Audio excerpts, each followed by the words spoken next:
বিশ্বের সবথেকে বেশি দ্বীপ নিয়ে গঠিত দেশ কোনটা বলতে পারেন? সেই দেশটার মোট কটা দ্বীপে জনবসতি রয়েছে? দেশটা আয়তনেই বা কততম?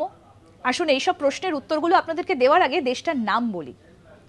এই এশিয়া মহাদেশেরই একটা দেশ, অনেকগুলো দ্বীপ নিয়ে গঠিত এবং সবচেয়ে বেশি দ্বীপ নিয়ে গঠিত দেশটার নাম হচ্ছে ইন্দোনেশিয়া।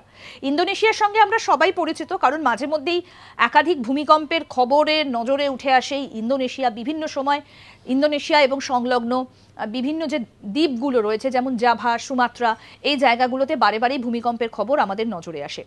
ইন্দোনেশিয়া হচ্ছে সবথেকে বেশি সংখ্যক দ্বীপ নিয়ে গঠিত একটা দেশ। দ্বীপগুলোর সংখ্যা এবার আপনাদের বলি যে মোট কটা দ্বীপ রয়েছে ইন্দোনেশিয়াতে। রয়েছে 13,500টি দ্বীপ। তবে এই সব দ্বীপে কিন্তু মানুষের বসতি এখনো পর্যন্ত গড়ে ওঠেনি। মাত্র 6,000টি দ্বীপে মানুষ বসবাস করে। এরকম আরো অনেক অজানা আপডেট পেতে দেখতে থাকুন আজ তাক বাংলার ইউটিউব চ্যানেল। সাবস্ক্রাইব করে নিন।